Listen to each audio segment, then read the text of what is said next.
आज केंद्र सरकार ने प्रधानमंत्री कार्यालय यानी कि पीएमओ का नाम बदलकर सेवा तीर्थ कर दिया है और देश भर के गवर्नर हाउसेज यानी कि राजभवन का नाम बदलकर अब कर दिया गया है लोक भवन। इसके अलावा केंद्रीय सचिवालय को कर्तव्य भवन के नाम से जाना जाएगा। विपक्ष कह रहा है कि नाम बदलने से कुछ नहीं होने वाला, तो सरकार कह रही है कि सत्ता से सेवा की ओर बढ़ रही है।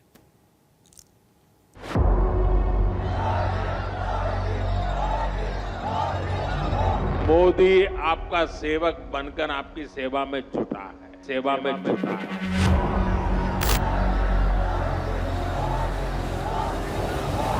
मोदी लोकसभा चुनाव के प्रचार के लिए नहीं आया है। मोदी तो सेवक के तौर पर ईश्वर रूपी एमपी की जनता जनार्दन का आभार मानने आया है। भाजपा का कार्यकर्ता साल के हर दिन 24 घंटे देश की सेवा के लिए कुछ न कुछ करता ही रहता है। मैं भाइयों बहनों कुर्सी के लिए पादा मई के महीने में 11 साल पहले पहली बार प्रधानमंत्री बनकर तब के पीएम आवास वाले एड्रेस 7 रेस कोर्स मार्ग पर रहने वाले नरेंद्र मोदी ने लाल किले से अपने पहले भाषण में कहा था वो प्रधानमंत्री नहीं प्रधान सेवक।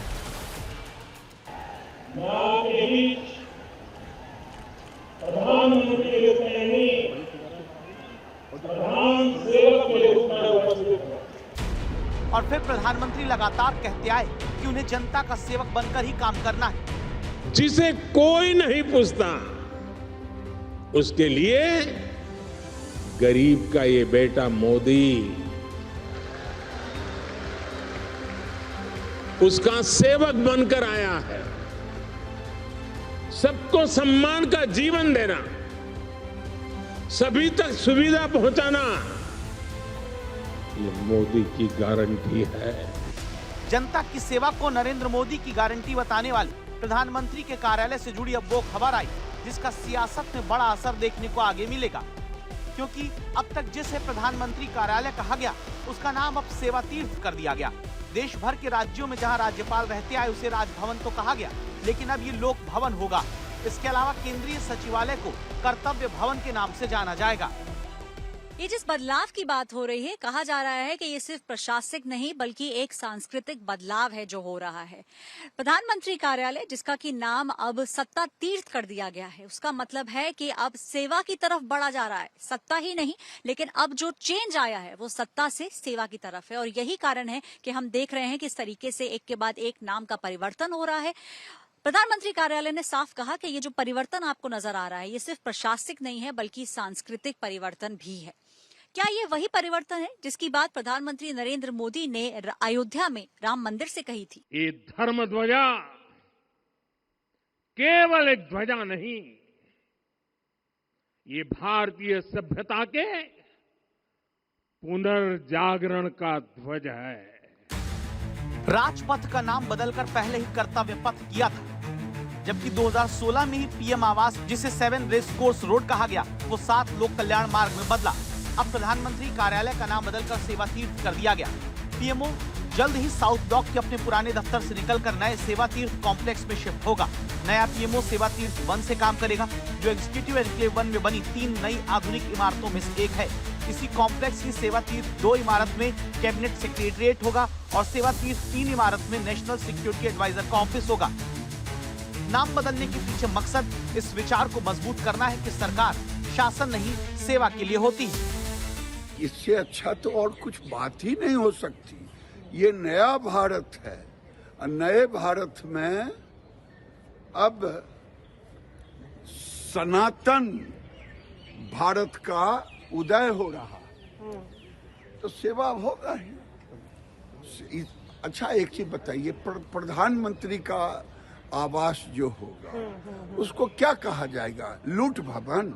जो कांग्रेस जिंदगी भर लूट भवन रखा जी, तो उसको लूट भवन थोड़े कहा जाएगा, सेवा भवन ही कहा जाएगा। लेकिन विपक्ष पूछता है कि नाम बदलने से होता क्या है? नाम बदलना कोई बड़ी चीजें नहीं है। लोक भवन में हो क्या रहा है ये जरा पता करिए। भ्रष्टाचार के केंद्र बन गए हैं, सीधे बुलडोजर चल रहे हैं, जबकि देश के संविधान में, देश के कानून में जो प्रक्रिया है वो प्रक्रिया कहीं बुलडोजर स्टैंड नहीं करता। नाम बदलना कोई बड़ी चीज नहीं है, नाम पे चर्चाएं छोड़िए, ये इवेंट केवल होने से काम देश नहीं चलता है।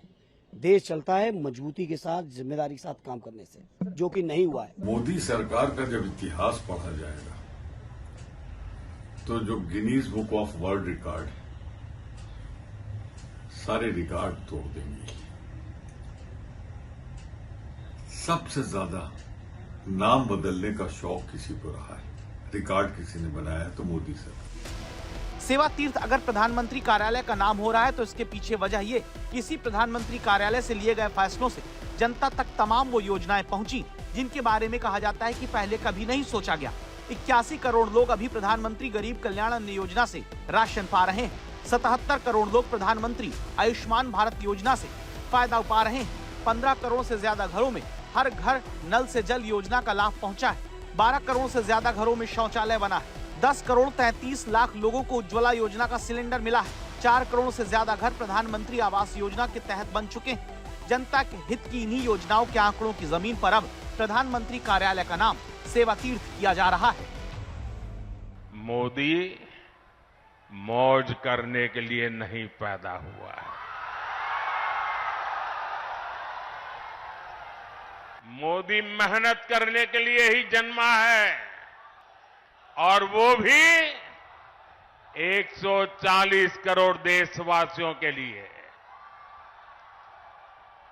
अब तक बहुत हुआ है, बहुत किया है, लेकिन मोदी का मन तो यही कहता है कि ये तो अभी ट्रेलर है, इतने से हमें रुकना नहीं है, अभी तो गाड़ी टॉप गियर में ले जाना है। सरदार पटेल की 150वीं जयंती पर करमसद से केवड़िया तक राष्ट्रीय एकता पदयात्रा निकाली जा रही है और इस यात्रा में आज उत्तराखंड के मुख्यमंत्री पुष्कर सिंह धामी और साथ ही केंद्रीय राज्य मंत्री शोभा करंदलाजे जुड़ी थी और इस दौरान पूरा वडोदरा शहर देशभक्ति के रंग में रंगा हुआ नजर आया। वहीं रक्षा मंत्री राजनाथ सिंह ने सरदार सभा को संबोधित किया।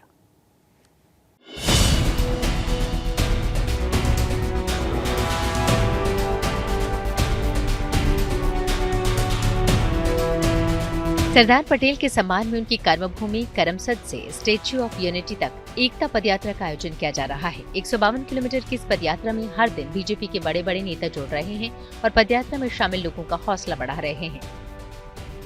ये पदयात्रा वडोदरा पहुंची तो पूरा शहर देशभक्ति के रंग में रंग गया। सड़कों पर तिरंगा झंडा थामे लोगों का हुजूम नजर आया। उत्तराखंड के मुख्यमंत्री पुष्कर सिंह धामी और केंद्रीय राज्य मंत्री शोभा करंदलाजे इस भव्य पदयात्रा में शामिल हुए, जिसके बाद लोगों का उत्साह 7वें आसमान पर पहुंच गया। इस दौरान पुष्कर धामी ने बताया कि इस यूनिटी मार्च का मकसद क्या है और देश की एकता अखंडता के लिहाज से ये कितना अहम है।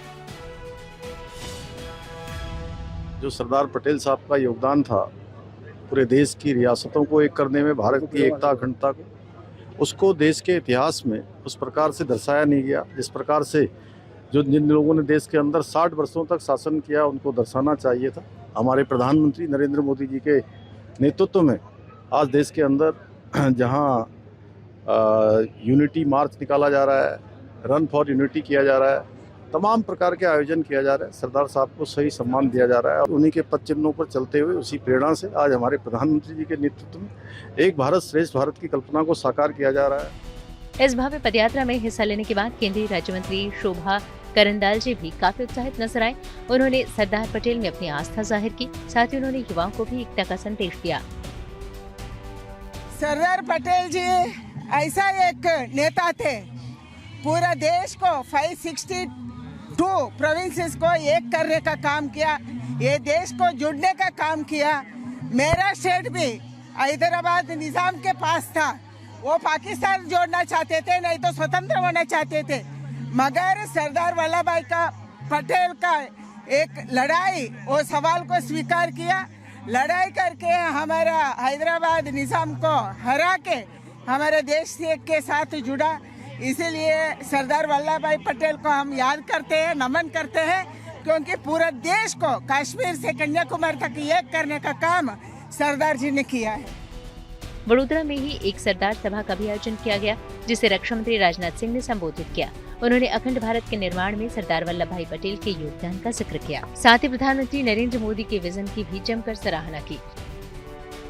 सारे देश में इस वर्ष सरदार वल्लभ भाई पटेल की जयंती मनाई जाएगी और यह कल्पना यदि किसी ने दी है, किसी गुजरात की धरती पर पैदा हुए, गुजराती मां की कोख से पैदा हुए आज के भारत के प्रधानमंत्री श्री नरेंद्र मोदी जी ने दी है। मेरे बहनों भाई, कुछ ऐसी भी राजनीतिक ताकतें रही हैं जो चाहती थी सरदार वल्लभ भाई पटेल इतिहास के पन्नों में गुम हो जाएं, इतिहास के पन्नों में खो जाएं, लेकिन इतिहास के पन्नों पर चमकते हुए सितारे के रूप में पुनः स्थापित करने में महत्वपूर्ण भूमिका जिसने निभाई है तो हमारे मुख्यमंत्री आदरणीय नरेंद्र मोदी जी ने निभाई है। मेरे बहनों भाई,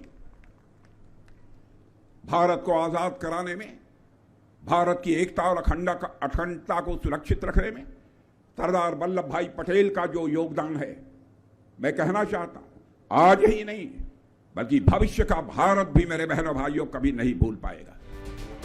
ये एकता मार्च सरदार पटेल की 150वीं जयंती के उत्सव का एक अहम हिस्सा है, जिसका मकसद राष्ट्रीय एकता की भावना को मजबूत करना है। वडोदरा से दिग्विजय पाठक के साथ आज तक ब्यूरो। वलसाड जिले के उमरगांव में आम आदमी पार्टी ने जीआईडीसी क्षेत्रों में पदयात्रा की और इस दौरान उन्होंने स्थानीय लोगों को परमानेंट नौकरी और कानूनी सुविधाएं दिलाने की मांग भी की है। इस पदयात्रा का नेतृत्व किया आम आदमी पार्टी के विधायक चेतन वसावा ने। उन्होंने गुजरात सरकार से न्यूनतम वेतन, ओवरटाइम करने पर कर्मचारियों को दोगुना भुगतान करने की अपील की। इसके अलावा तमाम सुविधाओं के साथ ही लोकल लोगों को नौकरी में प्राथमिकता देने पर भी जोर दिया गया। सूरत शहर के अलग अलग इलाकों में सड़कों पर अतिक्रमण को लेकर बीजेपी के पूर्व जिला अध्यक्ष नितिन भजियावाला ने मोर्चा खोला है। अब उन्होंने अपनी पार्टी के विधायकों और सांसदों के साथ ही अधिकारियों को भी पत्र लिखा है, जिसमें सड़कों से अतिक्रमण हटाने की मांग उनकी तरफ से की गई है। आपको बता दें कि नितिन भजियावाला का आरोप यह है कि वो पिछले 25 साल से ओल्ड सूरत में अतिक्रमण को लेकर प्रशासन को पत्र लिख रहे हैं, लेकिन कोई भी सुनवाई नहीं होती। सूरत शहर की सड़कों पर, रास्तों पर अतिक्रमण को लेके राजनीति भी शुरू हो चुकी है। कई विधायक जो हैं बीजेपी के वो सक्रिय बने हैं, पुलिस भी सक्रिय हुई है और अतिक्रमण हटाए भी जा रहे हैं। लेकिन ओल्ड सिटी जो सूरत है, जिसे कोट इलाका कहा जाता है, वहां पर समस्या जस की तस बनी है। इसी जो हमारे हाथ में पत्र देख रहे हैं, नितिन भाई भजियावाला सूरत शहर के बीजेपी के अध्यक्ष रह चुके हैं, इनके द्वारा लिखे गए हैं। एक पत्र इनके द्वारा लिखा गया है और एक पत्र सूरत जनरल हॉस्पिटल के द्वारा लिखा गया है।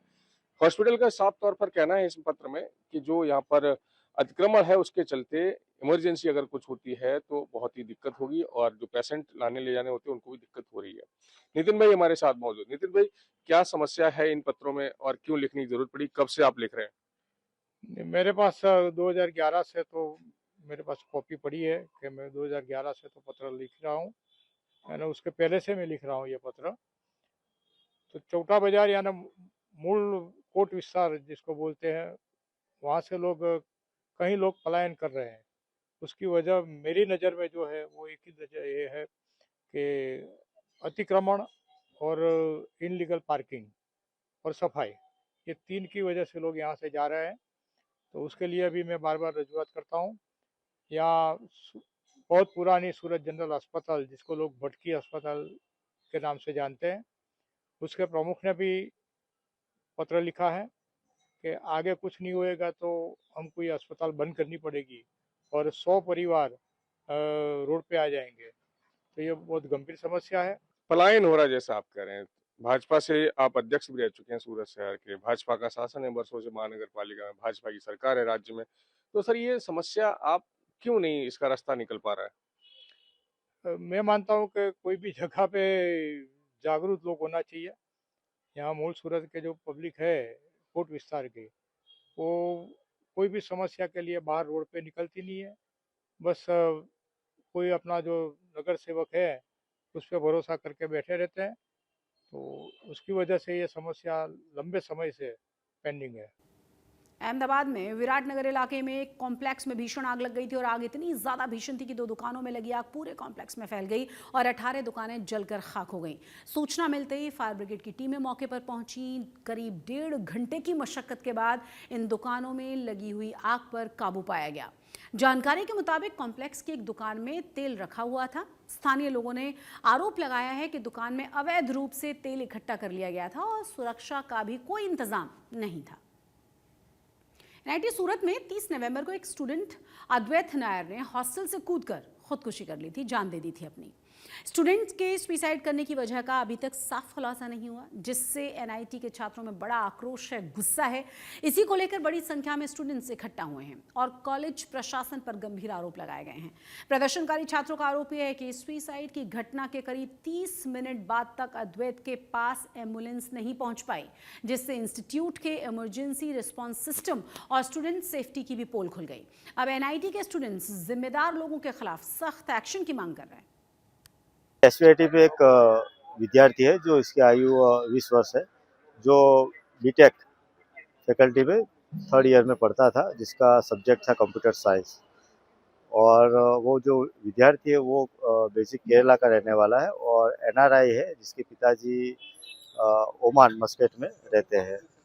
और ये यहाँ पे जो स्टडी कर रहा था, तो लास्ट नाइट 11:30 के आसपास कोई भी रीज़न के हिसाब से वो अपने हॉस्टल से कूदकर उसने चला गया, सुसाइड करने की उसने कोशिश की, जिसको सारवार के दरमियान सनशाइन ग्लोबल हॉस्पिटल में उसकी डेथ हो गई। और उसके रिलेटेड उमरा थाने में एक्सीडेंट डेथ रजिस्टर करके उसकी जो इन्वेस्टिगेशन फर्दर के लिए वो शुरू है। सूरत में 18 साल के एक बाइक ब्लॉगर प्रिंस पटेल की सड़क हादसे में मौत हो गई। यह हादसा उतना मगदल्ला रोड पर हुआ था। सीसीटीवी में देखा जा सकता है कि बाइक सवार तेज रफ्तार से गिरता है और बाइक सड़क पर ब्रेक लाइनर सर्कल से टकरा जाती है। हादसे में प्रिंस की मौके पर ही जान चली गई थी। पुलिस जांच में यह भी पता चला है कि प्रिंस ने हेलमेट नहीं पहना था। और अब बात गुजरात के उस डॉक्टर की जिनका नाम है गणेश बरैया। उम्र है 25 साल और कद महज 3 फीट है इनका। उन्होंने जब नीट की परीक्षा को पास किया तो मेडिकल काउंसिल ने एडमिशन से सख्त मना कर दिया उनको। उसके बाद शुरू हुई गणेश की असली लड़ाई की कहानी। तो कैसे गणेश का डॉक्टर बनने का सपना पूरा हुआ है और क्यों उनकी कहानी आज सबके लिए प्रेरणा बन गई है, आपको इस रिपोर्ट के जरिए दिखाते हैं।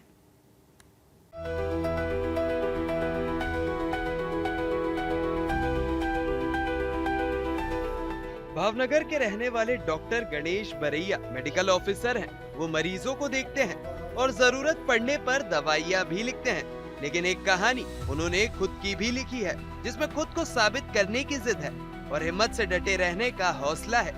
गणेश बरैया अभी 25 साल के हैं। उनकी हाइट महज 3 फीट है और शरीर का 72% हिस्सा विकलांगता से प्रभावित है। छोटे कद के बावजूद गणेश ने हमेशा ऊंचे सपने देखे। उन्होंने नीट पास किया, मेडिकल कॉलेज पहुंचे और यहीं शुरू हुई गणेश की असली लड़ाई।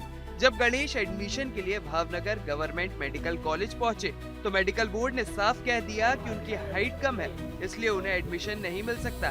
ये सुनकर गणेश ने कानूनी लड़ाई का फैसला किया। मैंने 12th साइंस पास किया और उसके बाद आने वाली नीट यूजी की एग्जाम 2018 में दी और एमबीबीएस में एडमिशन के लिए अप्लाई किया। तो मेडिकल काउंसिल ऑफ इंडिया ने मुझे मेरी डिसेबिलिटी की वजह से रिजेक्ट किया गया। उस टाइम में खूब बहुत ही डिसअपॉइंटमेंट हुआ और मैंने ये रिजेक्शन के बाद मेरे प्रिंसिपल नीलकंठ विद्यापीठ तलाजा के प्रिंसिपल डॉक्टर दलपत भाई कातरिया और रेवती सरवैया से की। तो उन्होंने ये बोला कि हमने तुझे एक डॉक्टर बनने का सपना दिखाया है, तो हम उनको पूरा करने की पूरी कोशिश करेंगे। इसलिए हम गुजरात हाईकोर्ट में केस दाखिल कर रहे हैं। तो उन्होंने गुजरात हाईकोर्ट में केस दाखिल किया। 2 मंथ के बाद गुजरात हाईकोर्ट में हम केस हार गए। हाईकोर्ट में बात नहीं बनी तो गणेश अपने हक की लड़ाई सुप्रीम कोर्ट ले गए और वहां से उन्हें वो न्याय मिला जिसने उनकी जिंदगी बदल दी। सुप्रीम कोर्ट ने ऐतिहासिक फैसला सुनाया।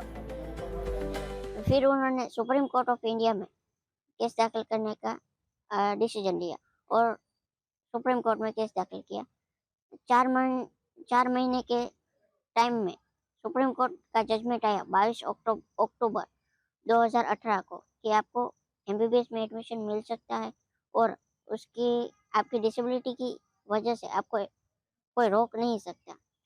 और तब तक मेडिकल की एडमिशन की प्रोसेस कंप्लीट हो गई थी 2018 में। तो सुप्रीम कोर्ट ने जजमेंट दिया कि आपको 2019 में नीट की एग्जाम दिए बगैर एमबीबीएस में एडमिशन मिलेगा। गणेश ने 5 साल की एमबीबीएस की पढ़ाई पूरी की। इंटर्नशिप शुरू हुई तो चुनौतियां फिर सामने खड़ी थी।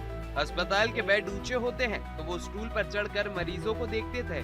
पहले मरीजों ने गणेश को हैरानी से देखा, लेकिन बाद में गणेश की लगन और उनके संघर्ष की कहानी ने सभी को हैरान कर दिया।